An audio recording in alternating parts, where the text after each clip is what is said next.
مولا علی شیر خدا نے اپنی زندگی ساری 9 سال کی عمر تھی جب کلمہ پڑھا تھا، 9 سال حضور نے سب گھر والوں کی دعوت پکائی، اور جب سب لوگ آ گئے سارے خاندان والے، تو فرمایا میں اللہ کا نبی ہوں، کون کون میری مدد کرے گا؟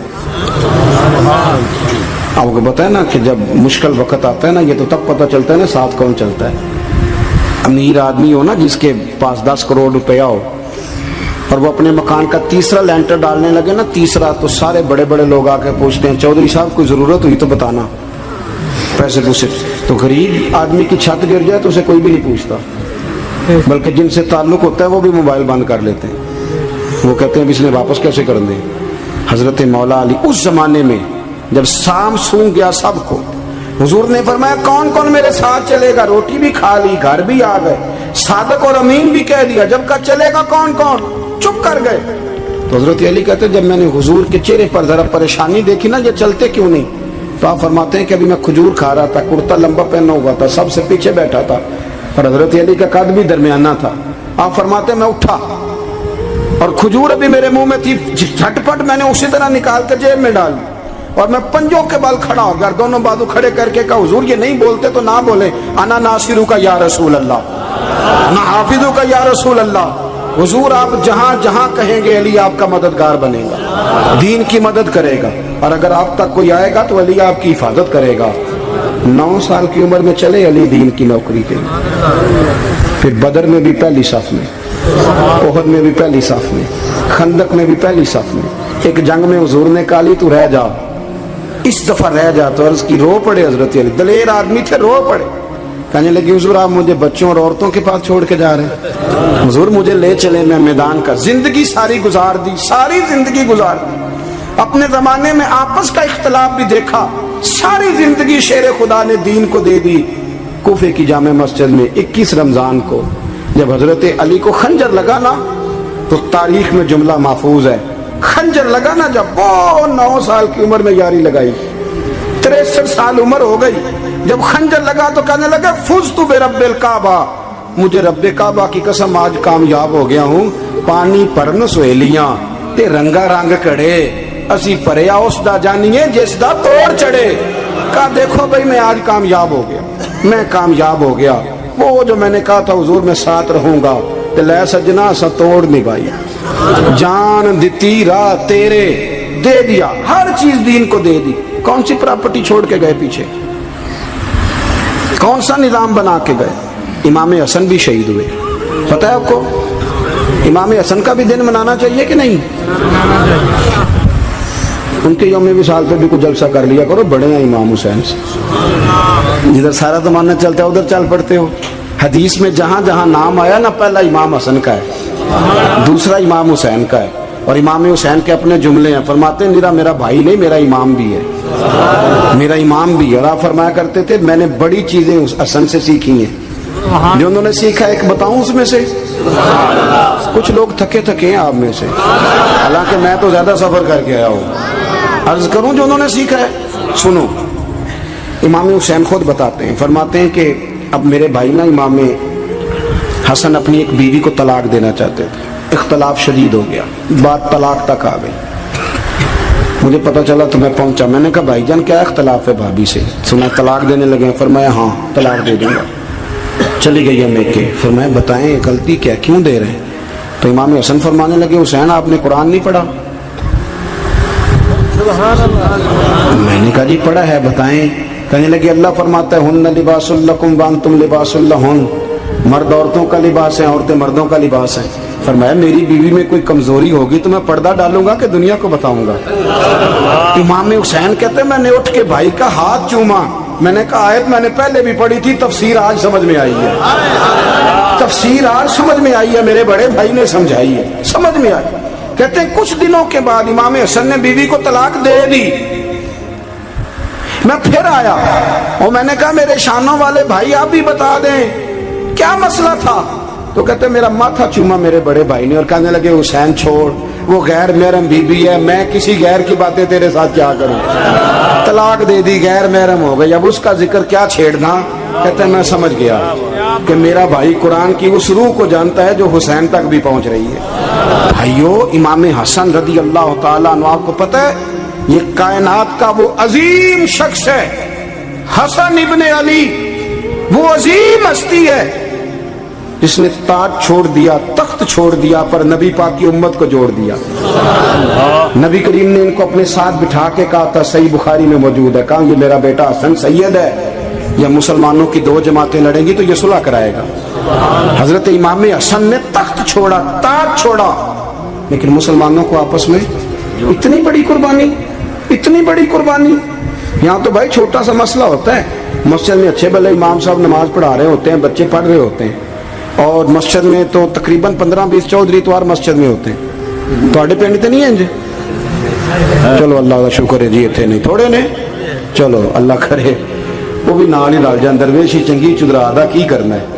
تو ویسے میں نے دیکھا ہے تھوڑی سی جو کسی شہر کی بڑی مسجد ہوتی ہے اس میں 15-20 چودھری ہوتے ہیں، اور مولوی صاحب کی مجبوری ہے سب کی مان کے چلنا، دو کی نہ مانے قاری صاحب، دو کی۔ اب وہ یہ نہیں دیکھیں گے کہ دین کا نقصان ہو رہا ہے، مسجد کا مسئلہ ہے، بچوں کا مسئلہ ہے، ان کو تو ذات کا مسئلہ ہے، میری نہیں مانی لیا تھا چھٹی۔ تو خدا کے بندو، ہم 2 منٹ کے لیے چدراہٹ نہیں چھوڑتے، دین کا نقصان کر دیتے ہیں۔ امام حسن نے پوری حکومت چھوڑ دی، پوری حکومت۔ اتنا بڑا سخی کم آپ کو ملے گا جو سخاوت کرے اور نبی کی امت کو بچائے صلی اللہ ہو۔ یہ بات بیان نہیں ہوتی، اکثر نہیں ہوتی، شاید پورے کربلا میں آپ نے نہ سنی ہو، الا ماشاءاللہ۔ اس کو سمجھے امام حسن۔ اور پھر مزے کی بات، امام حسن بھی شہید ہوئے، انہیں زہر دیا گیا، اور جب وہ شدید بیمار ہو گئے نا، زہر اثر کر گیا، تو امام حسین آئے، بڑے پریشان ہوئے، رو پڑے، کہنے لگے بھائی مجھے بتاؤ کس نے زہر دیا؟ تو امام حسن کہنے لگے حسین مجھے شک ہے ایک شخص پر، لیکن شک ہے بھائی، اگر صرف شک ہے تو میں کسی بے گناہ کو بدنام کیسے کر دوں، تمہیں کیسے نام بتا دوں؟ یہ نامعلوم پرچے کراتے نہیں ہم روز ہی نامعلوم پرچے، جس پہ دشمنی ہے اس کا نام لکھا دو، ختم ہو گئی بات۔ امام حسن کی تربیت ہے، فرمانے لگے جس پر مجھے شک ہے اس کا نام بتا دوں، تو اگر وہ نہیں تو بے گناہ کا ذکر کیسے کر دوں؟ تو امام حسین فرمانے لگے بھائی جان اگر وہی ہوا تو آپ فرمانے لگے وہی ہوا نا تو حسین پھر بھی تو چھوڑ دے، میں نے رب کے سپرد کر دیا، اللہ بہترین انتقام لینے والا ہے۔ اللہ اتنا بڑا حوصلہ سیدہ کے بیٹے کا، شیر کے بیٹے کا، شیروں جیسا کلیجہ، اتنا دل دریا سمندروں ڈونگے، کون دلان دیا جانے۔ او بھائی تھوڑا حوصلہ کر، جتن تے ہر کوئی کھیڈے، تو ہارن کھیڈ فقیرہ، اور جتن دا مل کوڈی پیندی ہارن دا مل ہیرا۔ اور کہیں بیک بھی تو ہو نا، کہیں تو درگزر بھی تو کرنا، کہ ہر جگہ چھا کے رہنا ہے، ہر جگہ چھا کے رہنا ہے۔ میرے ایک سنگی ہیں، آپ کو پتہ یہ جو اسٹیج پہ بیٹھنے والے لوگ ہوتے ہیں نا، یہاں تو اچھے لوگ بیٹھے ہیں، میری طرح کے جو لوگ، جو اسٹیج پہ بیٹھنے کا عادی ہو جاتا ہے وہ نیچے بیچارہ بیٹھ بھی نہیں سکتا، یہ مسئلہ ہو جاتا ہے۔ میں اکثر کہتا ہوں کہ کبھی نیچے بیٹھ کے تو دیکھو کیا فرض ہوتا ہے۔ اگر کسی بندے کی کوئی شان ہے تو وہ جو سب سے پیچھے بیٹھا ہے اس کی شان ویسی کی ویسی ہے، کوئی کمی آ جائے گی؟ کچھ بھی نہیں۔ مجھے ذاتی طور پر دیانتداری سے کہتا ہوں، مسجد میں بیٹھا ہوں، جب میرے آنے پہ لوگ نعرے لگاتے ہیں مجھے تکلیف ہوتی ہے۔ میں کہتا ہوں یار نبی پاک کی نعت چل رہی تھی، اس کا ادب زیادہ ہے یا اجمل قادری کا ادب زیادہ ہے؟ چھوڑیں آپ، جو آیا ہے وہ بیٹھ جائے گا، ختم ہو گئی بات۔ اور ویسے بھی جو لوگ جلسوں کے لیے محنت کرتے ہیں نا، بیچارے اشتہار لگاتے ہیں، مسجد کی صفائی کرتے ہیں، جو لنگر پکاتے ہیں، وہ تو اسٹیج پہ آتے ہی نہیں، حالانکہ زیادہ ثواب تو ان کو ملتا ہے، وہ تو پیچھے چھپے ہوتے ہیں۔ میں کئی دفعہ مجھے پتہ چل جائے نا اس کارکن نے زیادہ کام کیا اس جلسے کے لیے، تو میں اس کے کان میں کہتا ہوں میرے لیے بھی دعا کری، اس لیے کہ تو نے محنت کی ہے، تیرا اجر اور ہے۔ ہم تو شان سے آئے بیٹھے اور چھٹی کر گئے۔ بھائی تھوڑا پیچھے بھی دیکھیں، نبی کریم کے پورے خاندان کی قربانیاں، پورے خاندان۔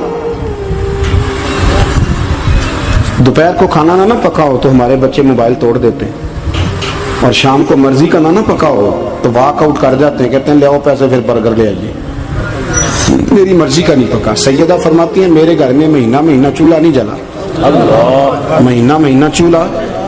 3 روزے رکھے سیدہ فاطمہ نے، مولا علی نے، امام حسن نے، امام حسین نے، اور تینوں دن افطار کے وقت فقیر مانگنے آ گیا تو کھانا وہاں دے دیا۔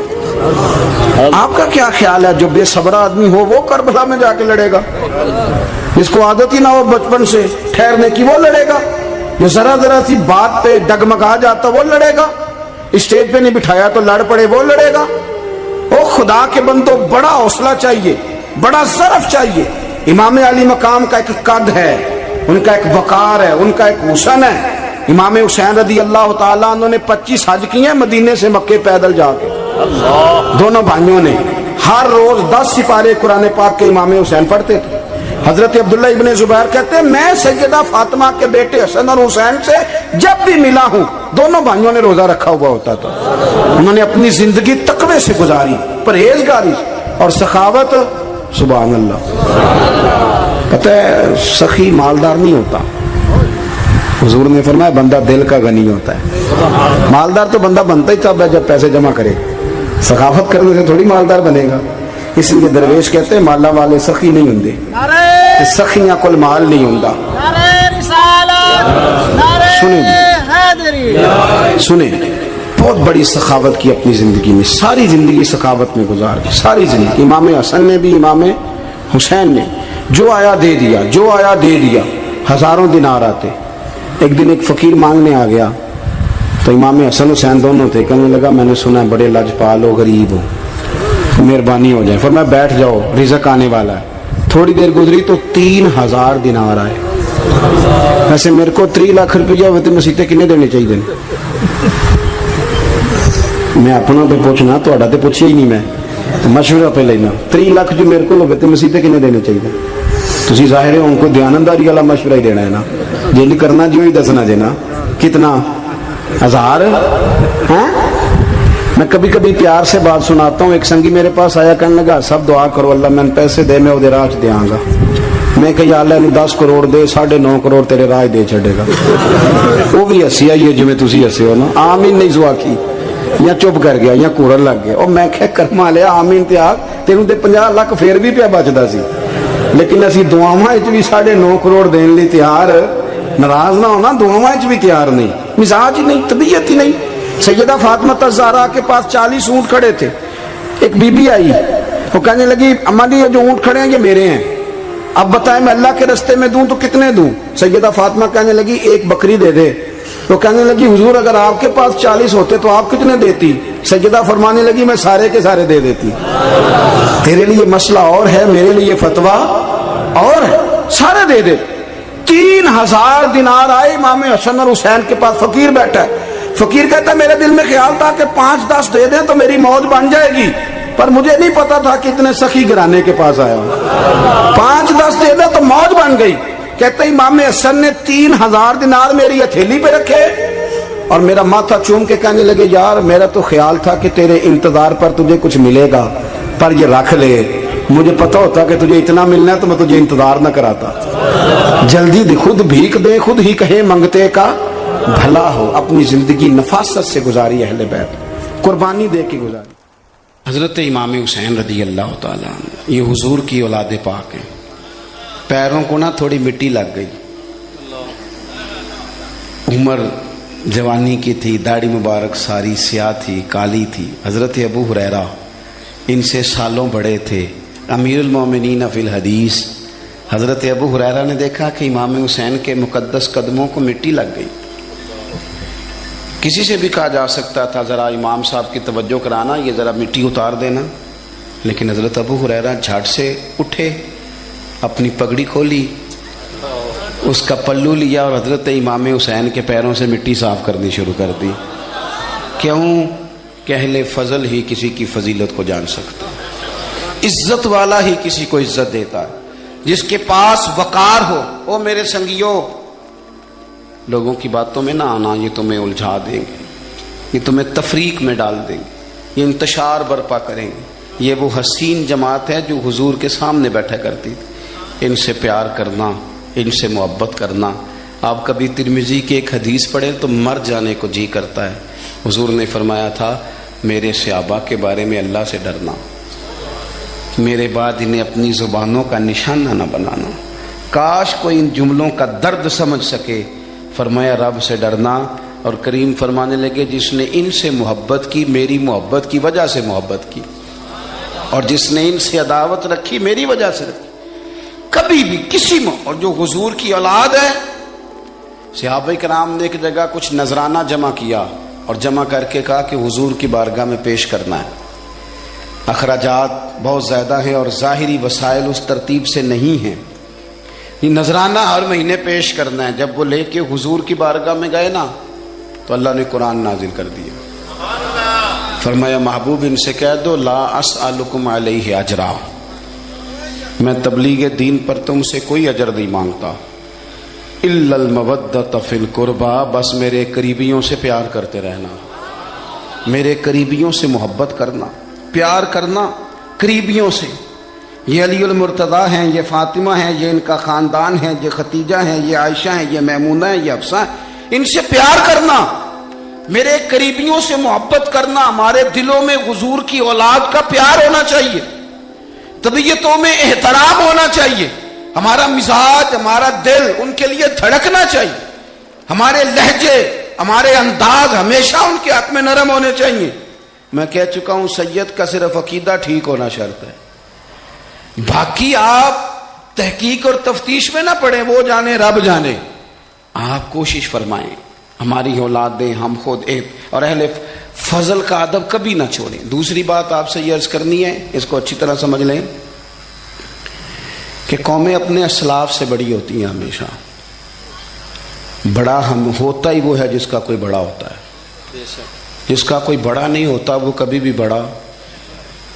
یہ کچھ عرصے سے ٹرینڈ چلا ہے، اگرچہ یہ درست نہیں ہے. آپ کسی سنار کی دکان پہ جائیں تو اس نے اپنے پیچھے نا اپنے والد صاحب کی اور دادا کی فوٹو لگائی ہوتی ہے.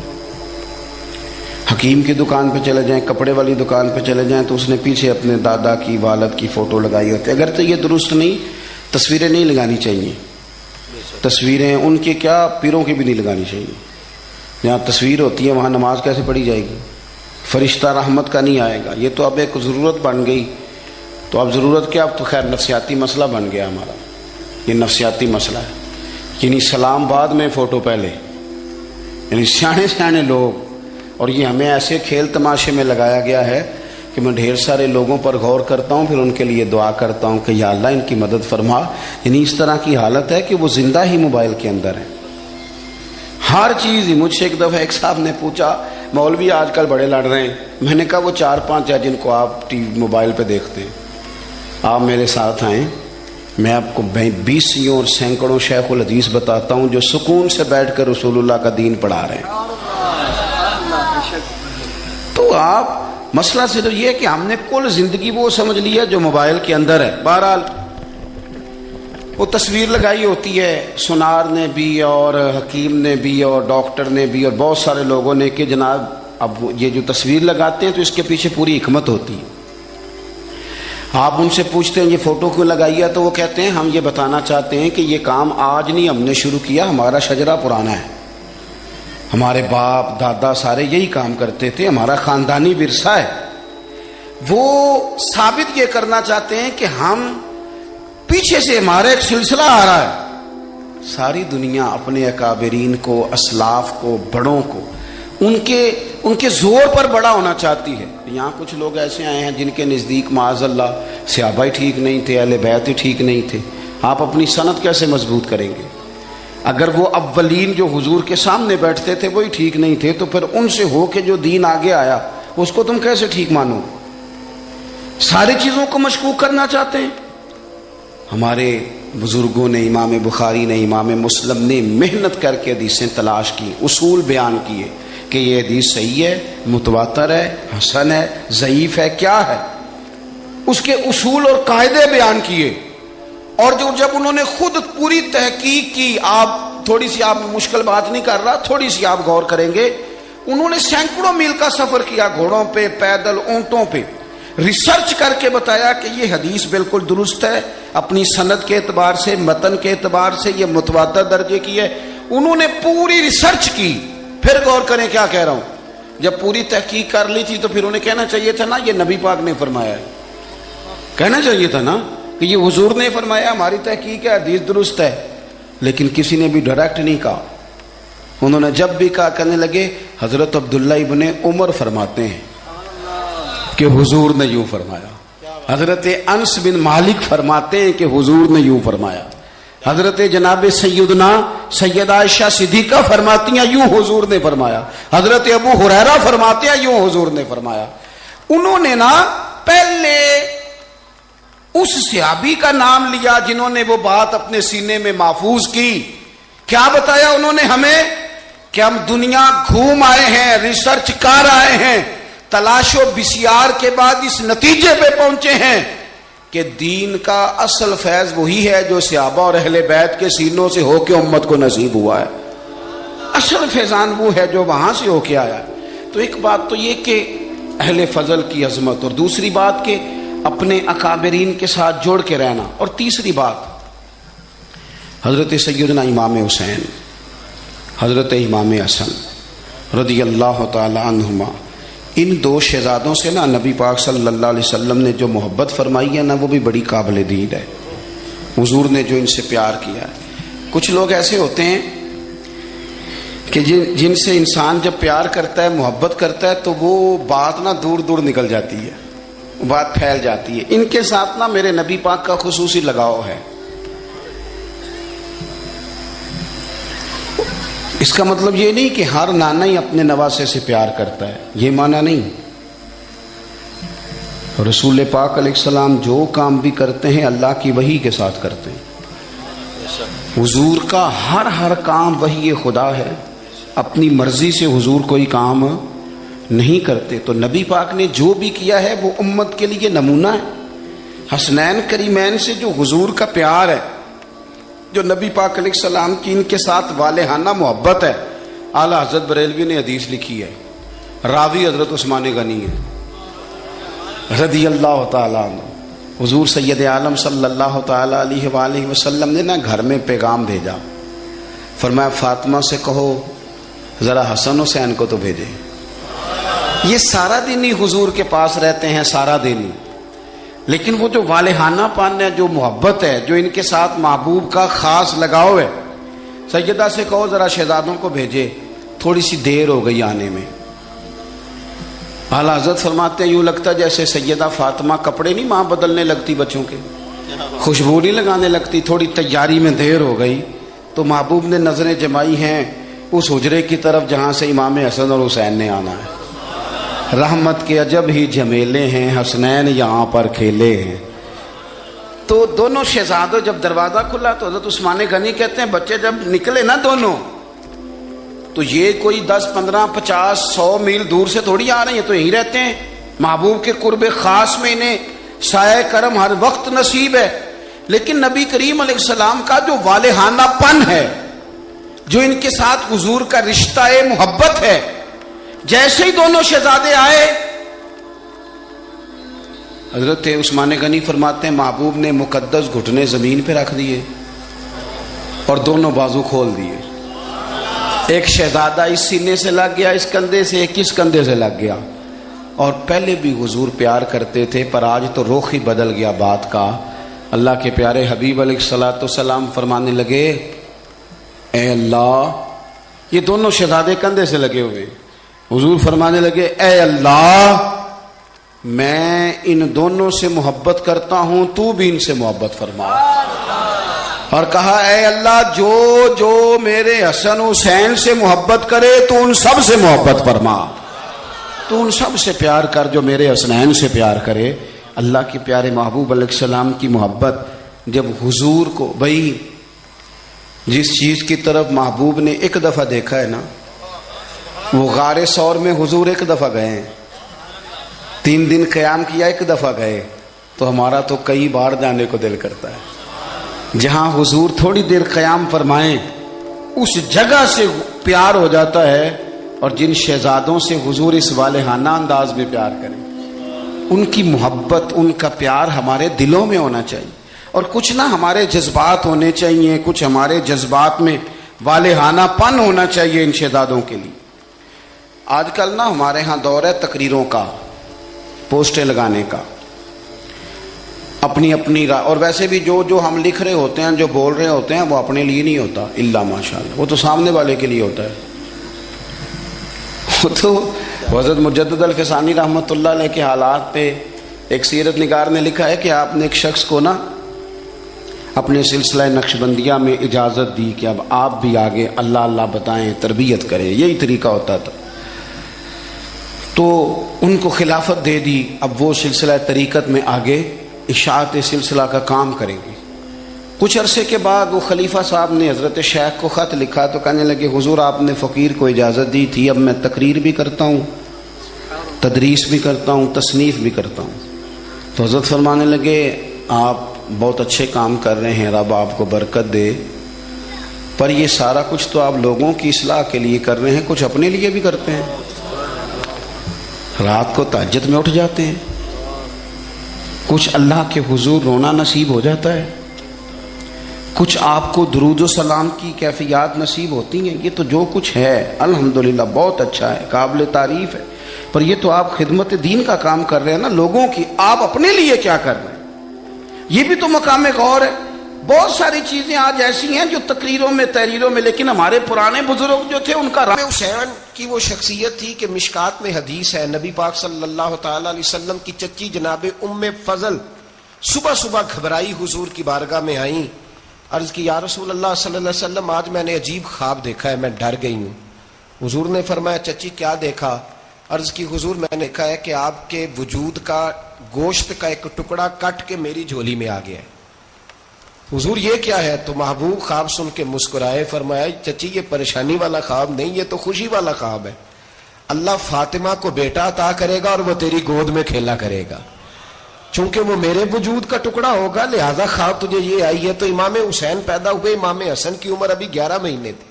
تو نبی پاک نے امام حسین کو جناب ام فضل اپنی چچی کی گود میں دے دیا کہ فاطمہ کے لیے دونوں بچے سنبھالنا مشکل ہوگا. وہ خواب اس طرح پوری ہوئی. امام حسین سے حضور نے بڑا پیار کیا، بڑی محبت فرمائی نبی پاک سے. کچھ حدیثیں میں نے جمعے میں عرض کی تھیں. حضرت ابو ہریرہ رضی اللہ تعالیٰ عنہ کہتے ہیں یہ واحد بچہ تھا حضور کے گھرانے کا کہ میں نے دیکھا کہ نبی پاک صلی اللہ علیہ وسلم بیٹھے تھے تو یہ حضور سے کہہ رہے ہیں، نبی پاک سے کہ نانا جی اٹھ کے کھڑے ہو. کہتے ہیں حضور کھڑے ہو گئے تو کہنے لگے میں نے آپ کے برابر جانا ہے. بچے جو مرضی ضد کر لیتے ہیں نا.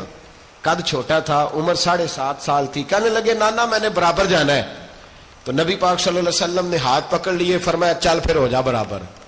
تو حضرت ابو ہریرہ کہتے ہیں انہوں نے حضور نے ہاتھ پکڑے، اوپر کھینچا تو امام حسین نے پہلے اپنے پیر حضور کے گھٹنوں پہ رکھے، پھر نبی پاک کے سینے پہ رکھے، اور جب ان کا قد سر تھوڑا سا حضور سے اونچا ہو گیا تو محبوب فرمانے لگے چل بس کر، تو نے تو کہا تھا آپ کے برابر ہونا ہے، تو اوپر نکل گیا ہے، چل بس کر. فرماتے پھر امام حسین نے زبان باہر نکالی تو محبوب ان کی زبان چوسنے لگے، پھر ساتھ لٹا لیا اور انہیں سونگھنے لگے. تو میں نے عرض کی حضور آپ حسین کو سونگتے کیوں ہیں؟ تو فرمایا ابو ہریرہ مجھے حسین کے وجود سے جنت کی خوشبو آتی ہے، مجھے حسین کے وجود سے جنت کی. ایک دن حضور گزر رہے تھے. اصل اس طرح تھا کہ یہ نبی پاک کا حجرہ تھا.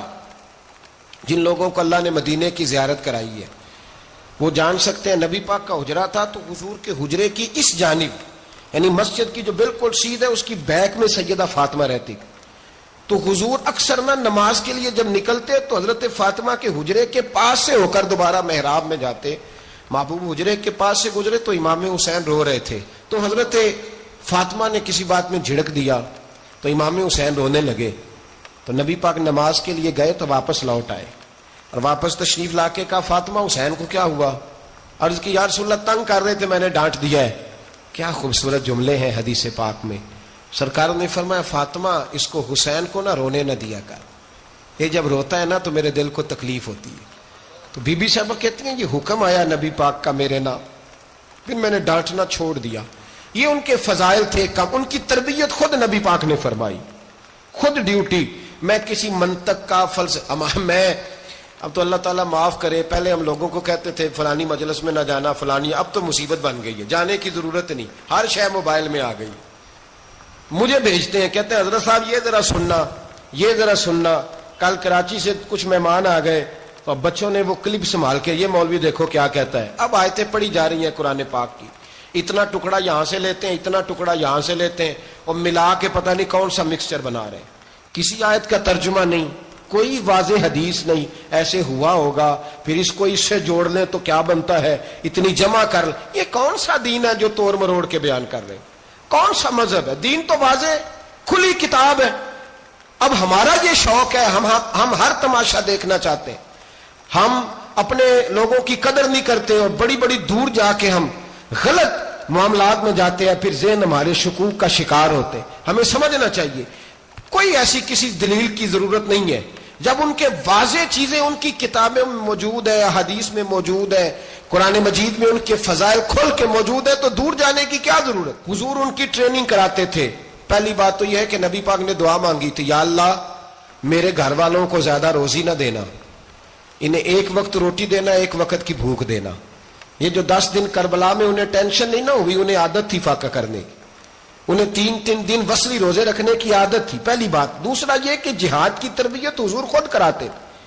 حضرت فاطمہ زہرا کہتی میں پردے کے پیچھے دیکھ رہی تھی، نبی پاک نے امام حسن اور حسین سے فرمایا چلو میرے سامنے کشتی لڑو۔ تو دونوں حضرات آپس میں جب کشتی لڑنے لگے تو نبی پاک نا امام حسن کو کہتے ہیں حسن حسین کو ٹانگوں سے پکڑو، حسن حسین کو پیچھے سے پکڑو۔